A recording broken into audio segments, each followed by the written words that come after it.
हो गया आगाज रण का, युग बदलने की तैयारी है, जीत उसी की होगी जिसका संघर्ष है जारी। तो हेलो दोस्तों, कैसे हो आप सब। आशा और उम्मीद करता हूँ कि मस्त होंगे, बड़े होंगे, बेहतरीन होंगे। तो स्वागत है एक बार फिर से आपके अपने यूट्यूब चैनल मुकेश जी के ट्रिक पर। और आज के हमारे इस सेशन में हम बात करेंगे उत्कर्ष क्लासेज के टॉपिक वाइज मॉक टेस्ट की। ये अपने लेवल 2 के लिए, रीट लेवल 2 के लिए जिनके साइंस है उनके लिए रहने वाले ये मॉक टेस्ट। और आज का हमारे ये मॉक टेस्ट प्रथम मॉक टेस्ट रहने वाला है। और इस मॉक टेस्ट में हम सूक्ष्म जीव और सजीव व निर्जीव इन दो टॉपिकों के बारे में ये मॉक टेस्ट रहने वाला है। कितने टॉपिकों के? दो टॉपिकों के लिए मॉक टेस्ट रहने वाला है। तो अभी अभी तक जिसने भी सेशन को शेयर नहीं किया वो एक बार सेशन को शेयर कर दो। और जिस भी दोस्त ने सेशन को लाइक नहीं किया वो एक बार सेशन को लाइक ज़रूर कर दे। तो चलो शुरू करते हैं आज का अपना ये सेशन। तो पूरे टॉपिक आपके 16 टॉपिक है। और मैं ये 8 मॉक टेस्ट में आपको पूरा करवा दूंगा। ये 16 टॉपिक है, ये आपको 8 मॉक टेस्ट में आपको कंप्लीट करवा दूंगा। तो अब अभी तक सेशन को शेयर नहीं किया तो एक बार सभी सेशन को शेयर कर दो। तो चलो शुरू करते हैं आज का अपना ये सेशन।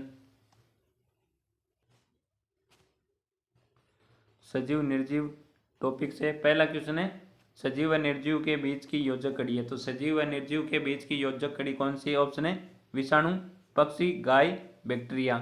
तो बताओ यहाँ पर कौन सा आंसर राइट आंसर है? सजीव व निर्जीव के बीच की योजक कड़ी कौन सी है? बहुत शानदार क्वेश्चन है। तो यहाँ पर सभी ने बिल्कुल राइट आंसर दिया, सभी साथियों ने बिल्कुल राइट आंसर दिया है ए, विषाणु। तो सजीव व निर्जीव के बीच की योजक कड़ी कौन सी है? विषाणु हो जाएगी अपना ए आंसर बिल्कुल राइट आंसर। कौन सा? अपना ए आंसर बिल्कुल राइट आंसर हो जाएगा यहाँ पर विषाणु, वायरस। वायरस को सजीव व निर्जीव के बीच की योजक कड़ी कहा जाता है। अगला क्वेश्चन है, सजीवों की प्रजातियों के अस्तित्व को बनाए रखने के लिए आवश्यक है। तो सजीवों की प्रजातियों के अस्तित्व को बनाए रखने के लिए आवश्यक है श्वसन, प्रजनन, गति और वृद्धि। तो यहाँ पर राइट आंसर कौन सा आंसर राइट आंसर है? तो सजीवों की प्रजातियों के अस्तित्व को बनाए रखने के लिए क्या जरूरी है? प्रजनन जरूरी है। प्रजनन भी नहीं होगा तो प्रजातियां भी कैसे उत्पन्न होगी? तो यहाँ पर अपना बी आंसर बिल्कुल राइट आंसर। जिसने भी बी आंसर दिया है उन सभी का बिल्कुल राइट आंसर हो जाएगा। कौन सा? बिना प्रजनन के कोई नई प्रजाति है वो उत्पन्न नहीं होगी तो इनका अस्तित्व हम बनाए नहीं रख सकते। तो प्रजनन के कारण ही सजीवों का अस्तित्व हम बनाए रख सकते हैं। तो इसके लिए क्या आवश्यक है? प्रजनन आवश्यक है। तो यहाँ पर कौन सा बी आंसर अपना बिल्कुल राइट आंसर हो जाएगा। तो एक बार सभी इस सेशन को शेयर कर दो अपने दोस्तों के साथ। अभी तक जिसने भी सेशन को शेयर नहीं किया वो एक बार सेशन को शेयर जरूर कर दो। अगला क्वेश्चन है, निम्नलिखित में से कौन सा मरुस्थलीय पौधा है? तो इनमें से कौन सा मरुस्थलीय पौधा है? ऑप्शन है मक्का, गेहूं, कैक्टस, धान। तो यहाँ पर राइट आंसर कौन सा हो जाएगा? कैक्टस। सी आंसर यहाँ पर बिल्कुल राइट आंसर है। जिसने भी सी आंसर दिया उन सभी का बिल्कुल राइट आंसर रहने वाला है। कौन सा? सी आंसर अपना बिल्कुल राइट आंसर है। नेक्स्ट क्वेश्चन है, हाइड्रिला पौधा है। तो हाइड्रिला पौधा क्या है? जलोद्भिद, मरोद्भिद, लवणोद्भिद और समोद्भिद। तो बताओ यहाँ पर कौन सा आंसर राइट आंसर है? हाइड्रिला पौधा इनमें से कौन सा है? जलोद्भिद है, मरुद्भिद है, लवणोद्भिद है या फिर समोद्भिद है? तो बताओ यहाँ पर राइट आंसर कौन सा आंसर राइट आंसर रहने वाला है? सर पीडीएफ कहाँ पर मिलेगी हमें? तो पीडीएफ आपको मिलेगी हमारे टेलीग्राम चैनल है मुकेश जीके ट्रिक के नाम से। मुकेश जीके ट्रिक के नाम से टेलीग्राम चैनल है, वहाँ पर आपको सभी क्लासों की पीडीएफ मिल जाएगी। जीके के अच्छे अच्छे फैक्ट मिलेंगे और इस सभी सेशन के क्लासों की आपको पीडीएफ मिल जाएगी Telegram channel Mukesh GK trick पर, जिसकी लिंक आपको मिलेगी हमारे यूट्यूब चैनल के बायो में। पहले आपको यूट्यूब चैनल को सब्सक्राइब करना होगा, फिर यूट्यूब चैनल के बायो में जाकर वहाँ पर टेलीग्राम की लिंक दे रखी है, उस लिंक पर टैप करके आपको टेलीग्राम में ज्वाइन हो जाना, जिसमें आपको सभी क्लासों की पीडीएफ मिल जाएगी। और ये खास बात यह है कि 2011 से 2022 तक के सभी रीट लेवल 1 और रीट लेवल 2 के लिए आपको बिल्कुल पेपर मिलेंगे बिल्कुल फ्री। 2011 से 2022 तक के सभी पेपर आपको मिल जाएंगे टेलीग्राम चैनल मुकेश जी के ट्रिक पर। तो एक बार सभी टेलीग्राम को अवश्य ज्वाइन करें। तो यहाँ पर कौन सा आंसर राइट आंसर बताओ एक बार सभी। हाइड्रिला पौधा है, तो हाइड्रिला पौधा क्या है, जलोद्भिद है। क्या है, जलोद्भिद। तो यहाँ पर कौन सा हो जाएगा, ए आंसर बिल्कुल राइट आंसर है। जिसने भी ए आंसर दिया है उन सभी का बिल्कुल राइट आंसर है। नेक्स्ट क्वेश्चन है, बीजों के अंकुरण के लिए आवश्यक कारक है। तो बीजों के अंकुरण के लिए आवश्यक कारक है तो वायु, जल, प्रकाश, उपयुक्त सभी। तो किसी हम बीज को जमीन पर डालते हैं तो उसको उगने के लिए क्या आवश्यक है भाई, तो वायु आवश्यक है, बिल्कुल सही है। जल भी आवश्यक है, प्रकाश भी आवश्यक है। तो यहाँ पर हो जाएगा डी आंसर। कौन सा, डी आंसर। जिसने भी आंसर दिया उन सभी का बिल्कुल राइट आंसर रहने वाला है। तो बीजों के अंकुरण के लिए आवश्यक कारक क्या है, वायु है, जल है, प्रकाश है, ये तीनों है। तो यहाँ पर हो जाएगा अपना डी आंसर बिल्कुल राइट आंसर। नेक्स्ट क्वेश्चन है, सजीवों में कैटाबोलिक क्रियाएं एनाबोलिक क्रियाओं की तुलना में अधिक हो तो किस प्रकार की वृद्धि होती है। तो ऑप्शन है धनात्मक, ऋणात्मक, वृद्धि इस तरह रहती है, उपयुक्त में से कोई नहीं। तो बताओ यहाँ पर कौन सा राइट आंसर है, सजीवों में कैटाबोलिक क्रियाएं एनाबोलिक क्रियाओं की तुलना में अधिक हो तो किस प्रकार की वृद्धि होती है। बहुत शानदार बेहतरीन क्वेश्चन है आपके सामने। तो यहाँ पर कौन सा आंसर राइट आंसर रहने वाला बताओ एक बार सभी दोस्तों का बिल्कुल राइट आंसर आना चाहिए यहाँ पर। और यहाँ पर आंसर आ रहा है, ए आंसर आ रहा है, सी आंसर आ रहा है, बी आंसर आ रहा है। ए आंसर आ रहा है, बी आंसर आ रहा है, सी आंसर आ रहा है, तीन आंसर आ रहे हैं यहाँ पर। तो कोई एक सोता है तो डी भी कर दो भाई, है ना, डी भी कर दो अभी। तो एक बार सभी राइट आंसर करो भाई, फिर से करो एक बार सभी, सोच समझ कर आंसर देना आपको। तो सजीवों में कैटाबोलिक एवं एनाबोलिक क्रियाएं ये एनाबोलिक क्रियाओं की तुलना में अधिक हो, कौन सी, कैटाबोलिक। तो वृद्धि किस प्रकार होती है, तो किस प्रकार होती है, ऋणात्मक होती है। क्या होती है, ऋणात्मक। तो यहाँ पर बी आंसर बिल्कुल राइट आंसर है। जिसने भी बी आंसर दिया है उन सभी का बिल्कुल राइट आंसर रहने वाला है। नेक्स्ट क्वेश्चन है, ठंडे प्रदेशों में जंतुओं के कान छोटे किस कारण होते हैं। वेरी इंपॉर्टेंट क्वेश्चन है, बताओ एक बार सभी। ठंडे प्रदेशों में जंतुओं के कान छोटे किस कारण होते हैं। अनुकूल के कारण, समतैतिकता के कारण, वृद्धि के कारण, जनन के कारण। तो ठंडे प्रदेशों में जंतुओं के कान छोटे किस कारण होते हैं। तो किस कारण होते हैं, अनुकूलन के कारण। किसके होते हैं, अनुकूलन के कारण ठंडे प्रदेशों में जंतुओं के कान छोटे हो जाते हैं। किसके कारण, अनुकूलन के कारण। तो यहाँ पर अपना ए आंसर बिल्कुल राइट आंसर है। जिसने भी ए आंसर दिया उन सभी का बिल्कुल राइट आंसर है। और जो भी विद्यार्थी हमारे यूट्यूब चैनल पर नए जुड़े वो एक बार यूट्यूब चैनल को सब्सक्राइब जरूर कर ले। जो भी विद्यार्थी हमारे यूट्यूब चैनल पर नए जुड़े वो एक बार यूट्यूब चैनल को सब्सक्राइब जरूर कर ले। अगला क्वेश्चन क्या कहता है, मानव में किस प्रकार की कोशिकाएं पाई जाती है। वेरी इंपॉर्टेंट क्वेश्चन है, बहुत शानदार क्वेश्चन है। कोशिकाएं कितनी प्रकार की होती है, दो प्रकार की होती है, यूकैरियोटिक और प्रोकैरियोटिक। तो मानव शरीर में कौन सी कोशिकाएं, मानव में किस प्रकार की कोशिकाएं पाई जाती है, यूकैरियोटिक यूकैरियोटिक यूकैरियोट यूकैरियोटस या यूकैरियोटिक या प्रोकैरियोटिक, और ए व बी दोनों, इनमें से कोई नहीं। तो यहाँ पर कौन सा आंसर राइट आंसर बताओ एक बार सभी। तो फटाफट आंसर कर दो एक बार सभी। प्रोकैरियोटिक में 17 प्रकार का राइबोसोम पाया जाता है। प्रोकैरियोटिक में क्या, केंद्रक विकसित नहीं होता है ना। यूकैरियोटिक में 80 प्रकार का राइबोसोम पाया जाता है और इनका केंद्र क्या है, विकसित होता है। तो यहाँ पर कौन सा आंसर राइट आंसर बताओ एक बार सभी। तो मानव में किस प्रकार की कोशिका पाई जाती है, यूकैरियोटिक कोशिका पाई जाती है। तो यहाँ पर ए आंसर बिल्कुल राइट आंसर है। जिसने भी ए आंसर दिया है उन सभी का बिल्कुल राइट आंसर रहने वाला है। अगला क्वेश्चन है, वातावरण का तापमान अलग होते हुए भी शरीर का तापमान सदैव 37 डिग्री सेल्सियस किस कारण रहता है। बहुत शानदार बेहतरीन क्वेश्चन है आपके सामने कि वातावरण का तापमान अलग हो जाता है लेकिन शरीर का तापमान फिर भी 37 डिग्री सेल्सियस ही रहता है। ये इसका कारण क्या है। ऑप्शन है समस्थैतिकता, जनन, अनुकूलन और उपयुक्त सभी। तो बताओ यहाँ पर राइट आंसर कौन सा आंसर राइट आंसर है।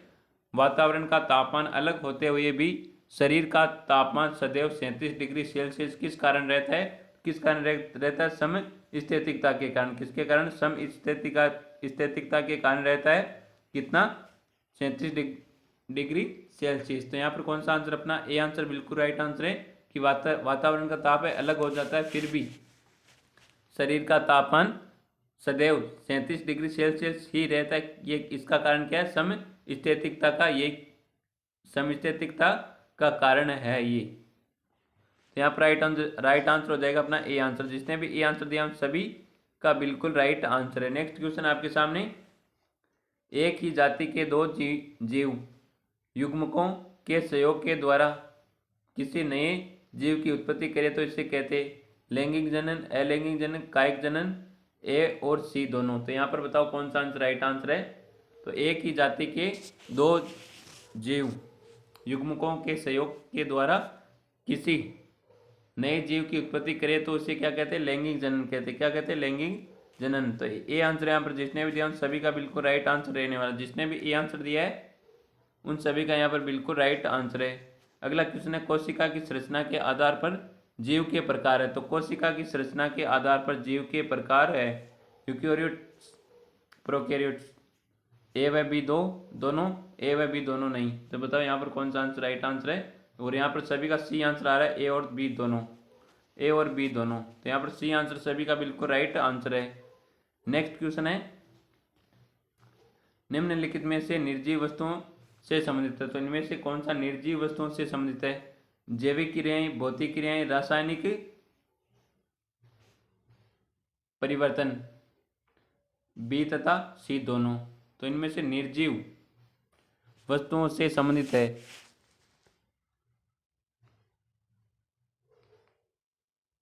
तो बताओ यहाँ पर कौन सा आंसर राइट आंसर है। तो निर्जीव वस्तुओं से संबंधित है भौतिक क्रिया, भौतिक परिवर्तन और रासायनिक परिवर्तन। कौन से, भौतिक परिवर्तन और रासायनिक परिवर्तन। तो यहाँ पर कौन सा हो जाएगा, डी आंसर अपना बिल्कुल राइट आंसर हो जाएगा। जिसने भी डी आंसर दिया है उन सभी का बिल्कुल राइट आंसर है डी आंसर। नेक्स्ट क्वेश्चन है, निम्नलिखित कथनों में से असत्य कथन को छांटिए। तो इनमें से आपको छांटना है असत्य कथन को। सजीवों में वंशागति पाई जाती है, सजीवों में गतिशीलता पाई जाती है, निर्जीव बाहरी कारकों से प्रभावित हुए बिना ही गतिशील अवस्था में आ जाते हैं। उपयुक्त सभी कथन असत्य है। तो बताओ यहाँ पर कौन सा आंसर राइट आंसर। आपको छांटना असत्य कथन कौन सा है। तो फटाफट आंसर करो एक बार सभी, कौन सा आंसर राइट आंसर है यहाँ पर। तो सजीवों में वंशा गति पाई जाती है, बिल्कुल सही। सजीवों में क्या पाई जाती है, वंशा गति पाई जाती है। और सजीवों में गतिशीलता भी पाई जाती है, बिल्कुल सही है। और निर्जीव बाहरी कारकों से प्रभावित हुए बिना गतिशील अवस्था में आ जाते हैं, ये बिल्कुल गलत है भाई। क्या है गलत।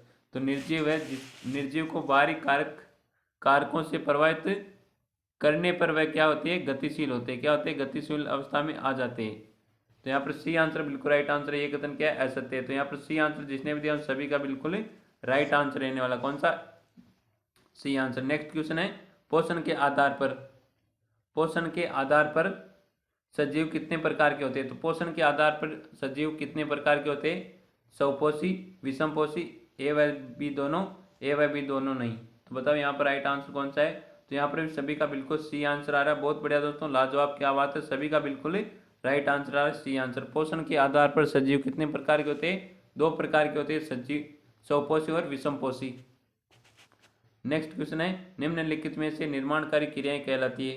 तो इनमें से कौन सी निर्माणकारी क्रियाएं कहलाती है। बताओ एक बार सभी। कैटाबोलिक क्रियाएं, एनाबोलिक क्रियाएं, उपयुक्त दोनों, इनमें से कोई नहीं। तो बताओ यहाँ पर राइट आंसर कौन सा आंसर राइट आंसर है। तो इनमें से कौन सी क्रिया जो निर्माणकारी क्रिया कहलाती। तो एनाबोलिक क्रिया ये निर्माणकारी कहलाती। क्या कहलाती, निर्माणकारी। तो यहाँ पर कौन सा हो जाएगा, बी आंसर बिल्कुल राइट आंसर हो जाएगा। जिसने भी बी आंसर दिया है उन सभी का बिल्कुल राइट आंसर रहने वाला है। तो एक बार सभी सेशन को शेयर कर दो अपने दोस्तों के साथ। और अभी तक जिसने भी सेशन को लाइक नहीं किया एक बार सेशन को लाइक जरूर कर दे। अगला क्वेश्चन है, पादप अपना भोजन किस क्रिया द्वारा बनाते। तो पादप अपना भोजन किस क्रिया द्वारा बनाते। श्वसन के द्वारा, प्रकाश संश्लेषण के द्वारा, प्रजनन के द्वारा, उत्सर्जन के द्वारा। तो पादप अपना भोजन किस प्रकार बनाते, प्रकाश संश्लेषण से। किससे, प्रकाश संश्लेषण करके पौधे अपना भोजन बनाते। तो यहाँ पर हो जाएगा बी आंसर बिल्कुल राइट आंसर।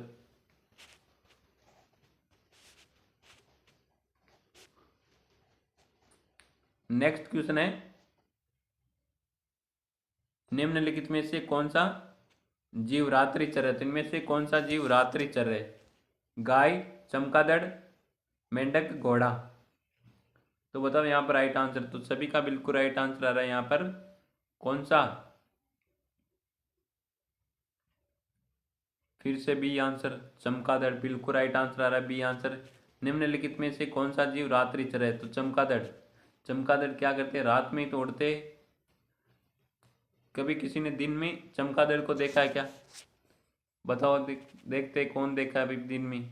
दिन में चमगादड़ किसने देखा? कमेंट करो सभी, फटाफट कमेंट करो एक बार सभी कि दिन में चमगादड़ किसने देखा है। तो दिन में तारे दिखते हैं, आपको तो दिखते ही बहुत है ना, दिन में तारे दिखते हैं ना, दिन में तारे होते हैं लेकिन हमें दिखते नहीं है। अभी क्या दिख रहा है? एग्जाम दिख रहा है 27 और 28 फरवरी को। बस निगाहें अपनी मंजिल की ओर टिकी रहनी चाहिए। 27 और 28 फरवरी को पेपर को फोड़ देना है ना। तो अगला क्वेश्चन क्या कहता है? कुत्ते कुत्ते के पिल्ले वयस्क बन जाते सजीवों की यह विशेषता है। तो कुत्ते के पिल्ले वयस्क बन जाते सजीवों की ये विशेषता है। ऑप्शन है जनन, वृद्धि, श्वसन, उपयुक्त में से कोई नहीं। तो बताओ यहाँ पर राइट आंसर कौन सा आंसर राइट आंसर है? तो सजीवों के कुत्ते के पिल्ले वयस्क बन जाते सजीवों की ये विशेषता क्या है? तो पहले क्या होते? कुत्ते के पिल्ले यानी वयस्क बन जाते हैं तो क्या होती है? उसमें वृद्धि होती है। क्या होती है? वृद्धि होती है। तो श्वसन होती है तभी तो वृद्धि होती है। तो यहाँ पर वृद्धि होती है तभी तो वयस्क बनते। तो वृद्धि भी नहीं हो तो वयस्क कैसे बनेंगे? तो यहाँ पर हो जाएगा बी आंसर अपना बिल्कुल राइट आंसर। कुत्ते के पिल्ले वयस्क बन जाते हैं सजीव की ये विशेषता क्या है? वृद्धि की विशेषता क्या है? वृद्धि की विशेषता। नेक्स्ट क्वेश्चन है, सजीवों के नामकरण की द्विनाम पद्धति किसके द्वारा शुरू की गई? वेरी इंपॉर्टेंट क्वेश्चन है कि जीवों के नामकरण की द्विनाम पद्धति किसके द्वारा शुरू की गई? हिप्पोक्रेट्स के द्वारा, जॉन रे के द्वारा, कैरोलस लिनियस के द्वारा, एरेनबर्ग के द्वारा। तो यहाँ पर राइट आंसर बताओ एक बार सभी। तो जीवों के नामकरण की द्विनाम पद्धति है किसके द्वारा शुरू की गई? कैरोलस लिनियस के द्वारा। किसके? कैरोलस लिनियस के द्वारा। तो यहाँ पर सी आंसर जिसने भी दिया सभी का बिल्कुल राइट आंसर रहने वाला। जिसने भी सी आंसर दिया सभी का बिल्कुल राइट आंसर है। तो नेक्स्ट क्वेश्चन आपके सामने, जीवों का 5 जगत वर्गीकरण किसने किया? तो जीवों का 5 जगत वर्गीकरण किसने किया भाई? बताओ एक बार सभी। ऑप्शन है लिनियस ने, हेकेल ने, कोपलैंड ने, व्हाइटेकर ने। तो जीवों का 5 जगत वर्गीकरण किसने किया? तो जीवों का 5 जगत पर वर्गीकरण किसने किया?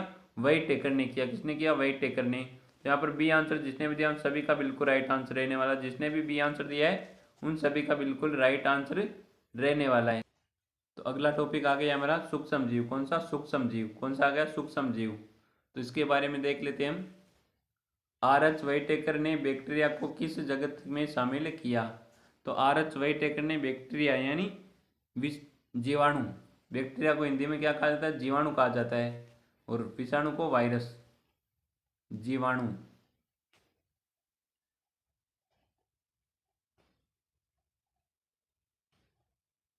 जीवाणु।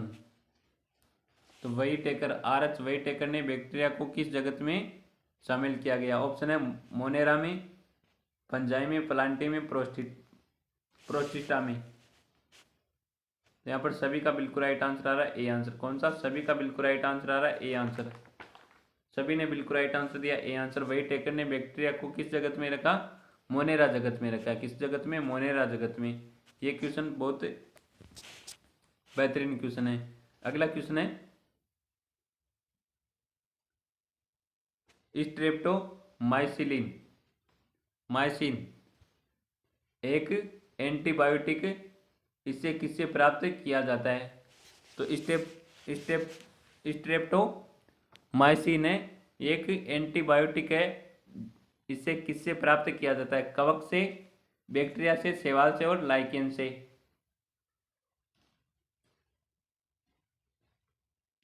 तो किससे प्राप्त किया जाता है? बैक्टीरिया से, जीवाणु से प्राप्त किया जाता है।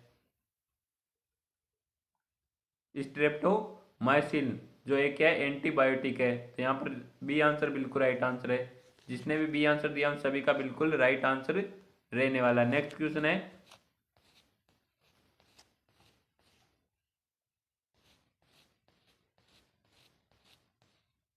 ये रहा अगला क्वेश्चन आपके सामने।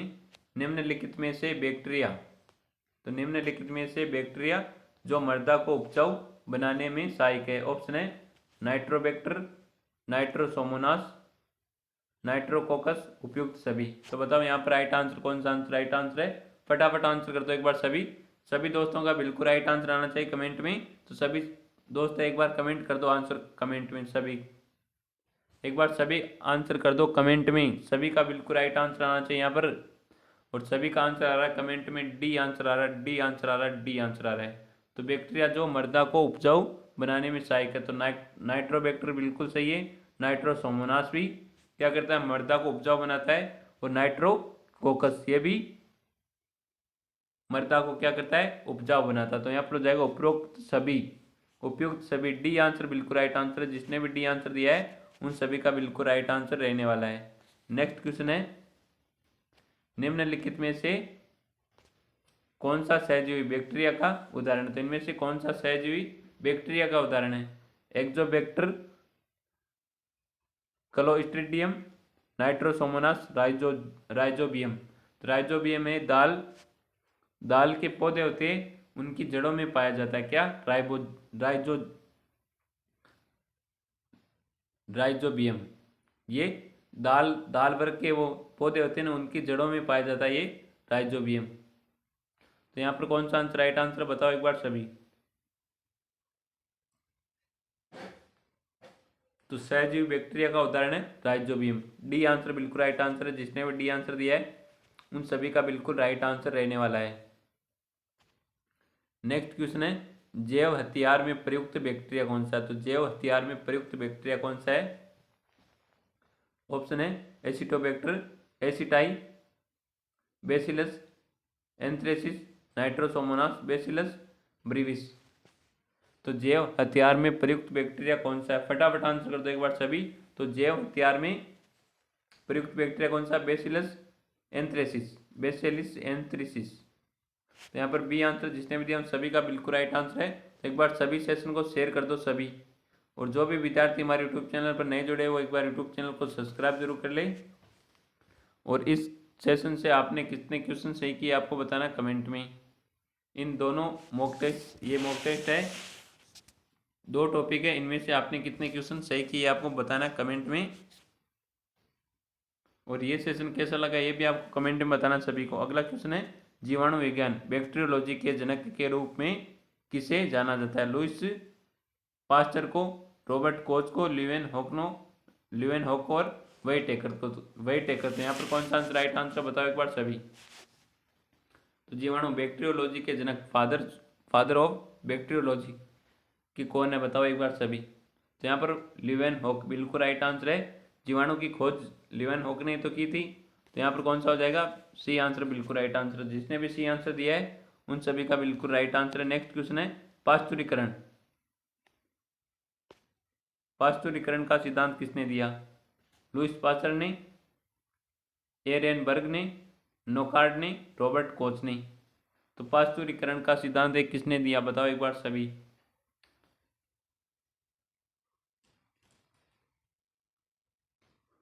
पाश्चुरीकरण का सिद्धांत लुईस पास्चर ने दिया था।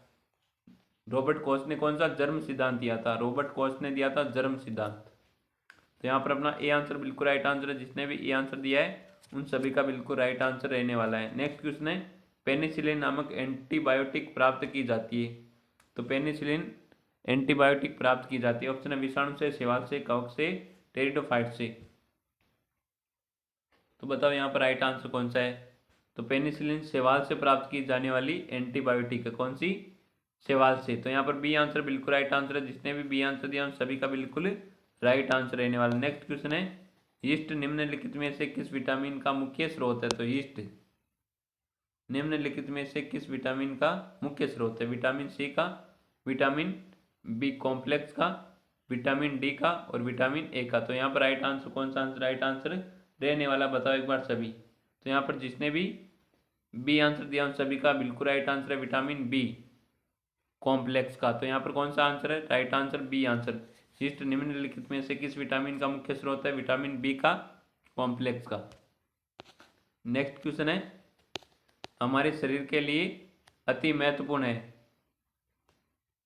कवक हमारे शरीर के लिए अति महत्वपूर्ण है क्योंकि विटामिन निर्माण में सहायक, बेकरी उद्योग में और एंटीबायोटिक के रूप में सहायक। तो यहाँ पर हो जाएगा उपरोक्त सभी।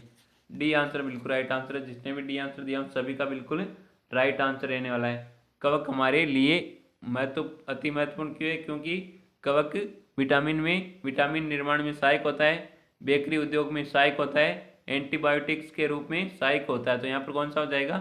बिल्कुल राइट आंसर डी आंसर, उपयुक्त सभी।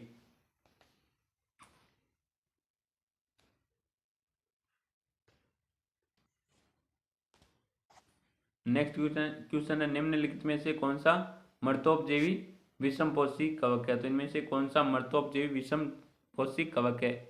लाइकेन, पेनिसिलिया, पेक्सिनिया, ओस्टिलेगा और एग्रिकस। तो बताओ यहाँ पर कौन सा आंसर राइट आंसर है? फटाफट आंसर कर दो एक बार सभी। सभी साथियों का बिल्कुल राइट आंसर आना चाहिए। यहाँ पर निम्नलिखित में से कौन सा एक मर्तोपजीवी विषय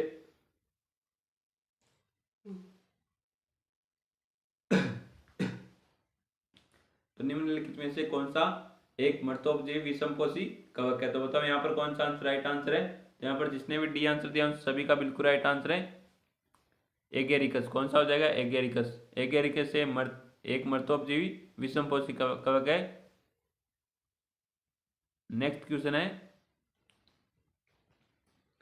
निम्नलिखित में से किसकी सहायता से शर्करा विलयन का अपघटन करने पर सिरका प्राप्त होता है? तो ऑप्शन है एसिबैक्टर,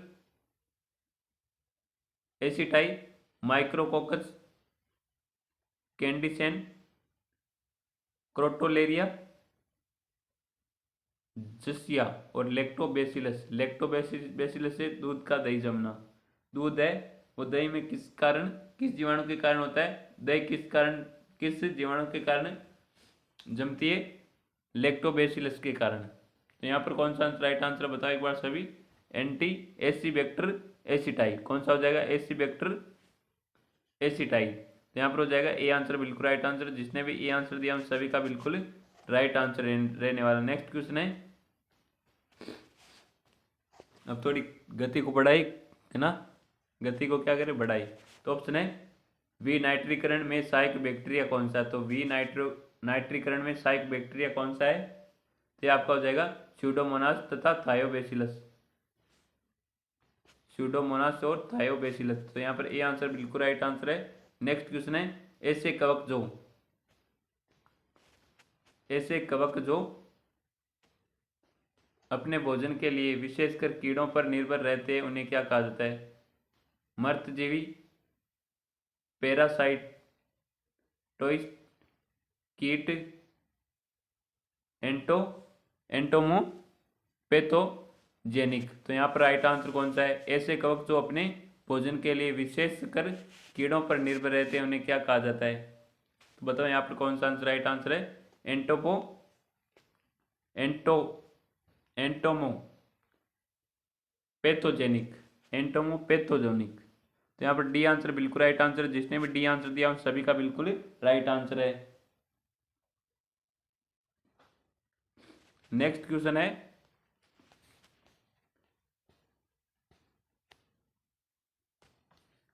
बेंजेरिनेक नामक वैज्ञानिक ने निम्नलिखित में से किसे संक्रामक जीवित तरल का? ऑप्शन है जीवाणु, वायरस, यूग्लिना, माइकोप्लाज्मा।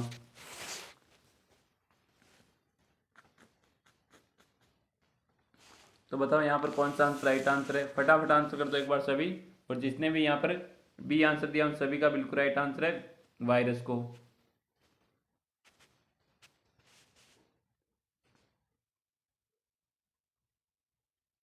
एंजेरिनेक नामक वैज्ञानिक था, इसने क्या कहा? संक्रामक जीवित तरल को किसे कहा? वायरस को। कि क्या वायरस क्या संक्रामक जीवित तरल है? नेक्स्ट क्वेश्चन है, आधुनिक सूक्ष्म जीव विज्ञान का जनक किसे माना जाता है? जोसेफ लिस्टर को, वेइटेकर को, क्रिश्चियन ग्राम को, रॉबर्ट कोच को। तो आधुनिक सूक्ष्म विज्ञान का जनक किसे कहा जाता है? तो किसे कहा जाता है? रॉबर्ट कोच को कहा जाता है। रॉबर्ट कोच ने कौन सा सिद्धांत दिया? जर्म सिद्धांत।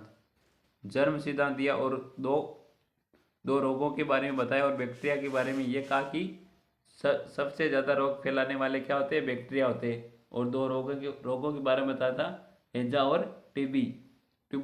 हैजा ये ट्यूबरोक्लोसिस जीवाणु की वजह से होता है और हैजा विब्रियो कोलेरी के द्वारा हैजा होता है। तो यहाँ पर कौन सा अपना डी आंसर बिल्कुल राइट आंसर है। डी आंसर जिसने भी दिया उन सभी का बिल्कुल राइट आंसर है। नेक्स्ट क्वेश्चन है विषाणु की विशेषता है। तो विषाणु की विशेषता क्या है? ये द्विव विभाजन द्वारा अलैंगिक जनन करते, ये मिजोसोम द्वारा शोषण करते और अधिकांश जीवाणु विषमपोषी होते उपयुक्त सभी। तो यहाँ पर कौन सा राइट आंसर बताओ एक बार सभी। जीवाणु बैक्टीरिया की विशेषता क्या है? ये द्विव विभाजन द्वारा अलैंगिक जनन करते, ये मिजोसोम द्वारा शोषण करते। तो इसमें माइटोकॉन्ड्रिया का अभाव होता है जिसके कारण जीवाणु मिजोसोम द्वारा शोषण करते, अधिकांश जीवाणु विषमपोषी होते। तो यहाँ पर बिल्कुल राइट आंसर हो जाएगा अपना डी आंसर। कौन सा? डी आंसर अपना बिल्कुल राइट आंसर है। जिसने भी डी आंसर दिया है उन सभी का बिल्कुल राइट आंसर है। नेक्स्ट क्वेश्चन है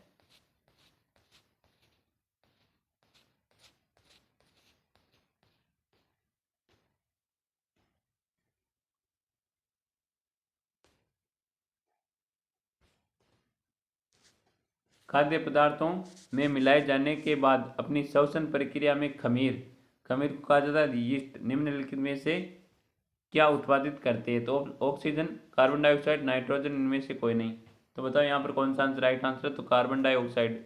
तो खाद्य पदार्थों में मिलाए जाने के बाद अपनी श्वसन प्रक्रिया में खमीर यानी यीस्ट कार्बन डाइऑक्साइड का उत्पाद करती है। तो यहाँ पर कौन सा हो जाएगा? बी आंसर अपना बिल्कुल राइट आंसर है। जिसने भी बी आंसर दिया है उन सभी का बिल्कुल राइट आंसर है। बी आंसर यहाँ पर जिसने भी दिया उन सभी का बिल्कुल राइट आंसर है। नेक्स्ट क्वेश्चन आपके सामने, एसेरिकिया कोलाई नामक जीवाणु किसमें पाया जाता है? ऑप्शन है मनुष्य की आंत में, पानी में, मिट्टी में और दूध में। तो बताओ यहाँ पर कौन सा आंसर राइट आंसर है? फटाफट आंसर करो एक बार सभी। तो मनुष्य की आंत में। कौन सा? कोलाई, ई कोलाई कहा जाता है इसको। ई कोलाई मनुष्य की आंत में पाया जाता है। तो यहाँ पर कौन सा हो जाएगा? ए आंसर बिल्कुल राइट आंसर है। जिसने भी ए आंसर दिया उन सभी का बिल्कुल राइट आंसर रहने वाला। नेक्स्ट क्वेश्चन है और आज की क्लास का हमारा अंतिम क्वेश्चन रहने वाला, आज के सेशन का अंतिम क्वेश्चन रहने वाला है। ऑप्शन है बहुकोशी के सजीव जैसे राइजोपस, मशरूम और कुछ जीवाणु, एस्परजिलस इत्यादि में प्रजनन किस प्रकार होता है? तो ऑप्शन है पुनर्जनन द्वारा, बीजाणु द्वारा, निषेचन द्वारा, विखंडन द्वारा। तो इस क्वेश्चन का आंसर आपको देना है कमेंट में। किसमें देना है? इस क्वेश्चन का आंसर आपको देना है कमेंट में। देखते हैं कौन आंसर बिल्कुल राइट आंसर करता है। तो आज का ये सेशन आपको पसंद आया हो तो सेशन को एक बार लाइक जरूर कर दे और जो भी विद्यार्थी हमारे यूट्यूब चैनल पर नहीं जुड़े वो एक बार यूट्यूब चैनल को सब्सक्राइब जरूर कर ले। और कल रहेगा हमारा टॉपिक वाइज मॉक टेस्ट है, दूसरा रहने वाला है। तो इसमें आप एक बार देखना पूरा और अच्छे तरीके से आपको याद करना है ये। तो मिलते हैं एक और बेहतरीन सेशन के साथ। तब तक थैंक यू, टेक केयर, जय हिंद, वंदे मातरम।